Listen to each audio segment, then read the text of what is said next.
عملت لعبة ب3 مواقع ذكاء اصطناعي مختلفين، تعال نشوف مين فيهم الأحسن. السلام عليكم ورحمة الله وبركاته، معاكم مازن عادل AKA عبقرينو من قناة عبقرينو. في الفيديو ده هقول لكم ازاي عملت لعبة ب3 مواقع مختلفين اللي هو شات جي بي تي وجيميناي وديب سيك، ونختار منهم الأحسن في النهاية. طبعا اللعبة هكتب لهم وصف بسيط جدا، الوصف ده بالعربي كمان، وهشوف الكود اللي هيطلع هنطلع منه نتيجة عاملة ازاي.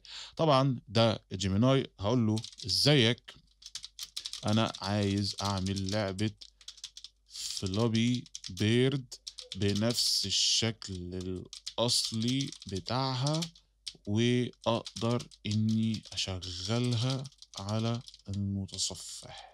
وناخد البروموت ده، المفروض بيقول لي جاست ا سكند، هو بيعمل لي.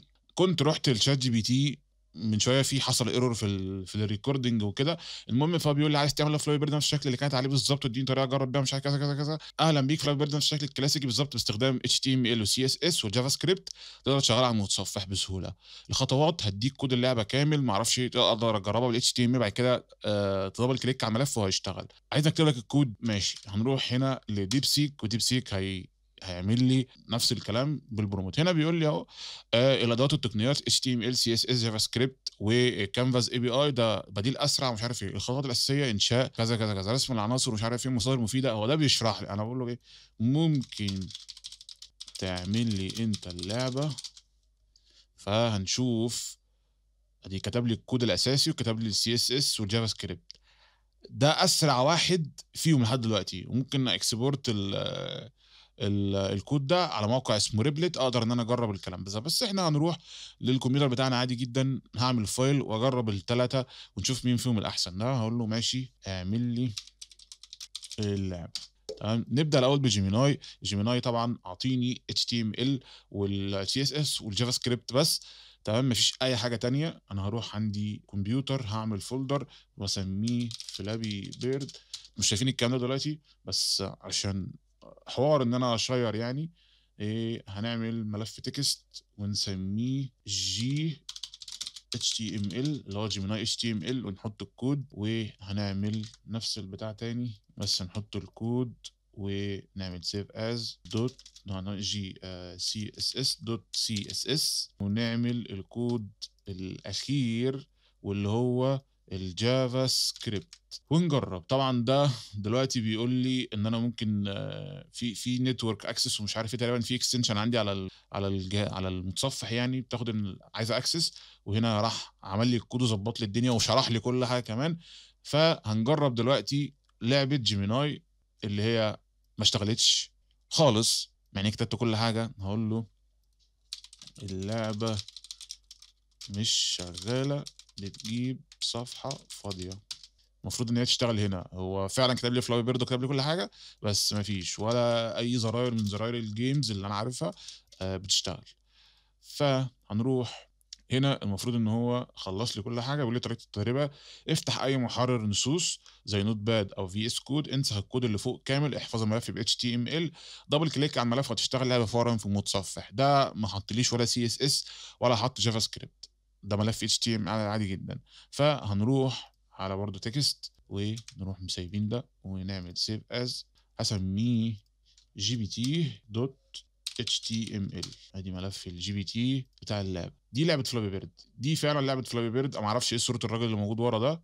طبعا اللعبه مش شغاله، بيجيب ايرور. هو تقريبا بيعتمد على حاجه يعني. المهم ان هو جاب فعلا نفس اللون بتاعها. هي بتلود من ويب سايت او حاجه، في الغالب بتلود من ويب سايت. فانا لو رجعت بصيت على الكود هلاقي ان هو بيلود حاجات من ويب سايت، صور PNG وحاجات زي كده، البوب اب والحاجات اللي زي كده. مثلا تعال نجرب. انا اجرب اشوف الصوره دي ايه. ايمج نوت فاوند اساسا، يعني هقول له اللعبه مش شغاله، اللعبه مش شغاله. وده خلاص عدل لي الكود، المفروض دي تشتغل على كلامهم يعني. فهناخد الكود ده HTML ده اهو، ده عمل لي كود HTML بس. بيقول لي خصائص اساسيه اللعبه، الطائره ارتفع مش عارف ايه، لتحسين اللعبه يمكن اضافه صور بدل الاشكال الهندسيه.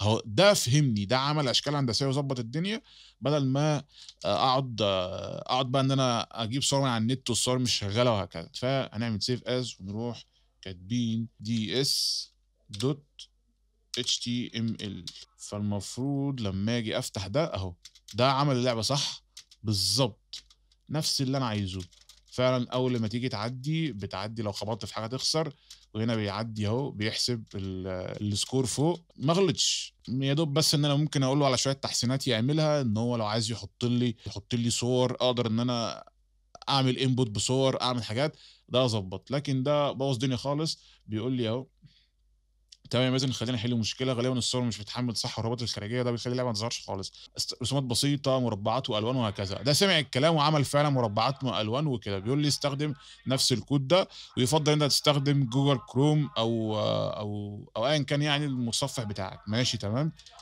فانا هاخد دي واروح اعمل سيف از، واختار الفايل بتاع جي بي تي من المره الثانيه، نعمل ريبليس ونيجي نجرب. ده عنده مشكله ان الطائر سريع جدا. ده عمل ارضيه تمام، بس مشكلته ان الطائر سريع، ومش عارف ان انا اعدي حتى احسب سكور، ولعبه ما بتقفش وبيفضل يريلود كتير. هقول له عندك مشكله ان الطائر سريع جدا، واللعبه بتفضل تعمل لوب بس. فده هيحل لي المشكله وهتظبط. ده بقى ده ربنا معاه جيميناي متخلف. فهنيجي نشوف بقى ايه كل الحاجات بتاعت جيميناي دي هتشتغل ولا لا. فنروح ال HTML اللي احنا كنا عاملينه لجيميناي، نفتح نعدلنا كود ال HTML وناخد كود ال CSS. جيميناي لو ما صلحهاش ده خلاص اسوأ واحد دلوقتي، مش هجرب اتست تاني عليه. فلو عملنا جيميناي اتش تي ام ال برضه الصفحه بيضاء ولا حل اي حاجه، ما عملش اي حاجه خالص. التاثيرات جميع الدوائرات بشكل صحيح داخل جيم لوب، لكن من ان متغير كذا يخدم على شكل صحيح، كيفيه تشغيل، احفظ الكود ثلاثي ملفات كذا كذا كذا. عملت نفس الكلام ده. على ما اعتقد هو عايز اعيد اسميهم بنفس الاسامي دي، اندكس ستايل سكريبت، عشان لو عايزين اسميهم بنفس الطريقه دي يبقى ماشي تمام. يعني انا الغلطه من عندي، ادي الستايل وادي السكريبت، اديني اهو نغير، اخد الاسامي واجرب. مع ان انا الناحيه الثانيه في الاثنين التانيين ما طلبش مني اي حاجه من كده، بيديني الكود ويقول لي احفظه بصيغه كذا على طول. اديني يا عم اهو اندكس ماشي. هو كان لازم اسميهم بصيغه اندكس، قصدي بالاسامي اللي هو عطياني. ايه صيغه اندكس دي؟ مش عارف. طب انا دلوقتي مش عارف. طب انا لو عايز اعدي ماشي، هل ده يحسبها سكور؟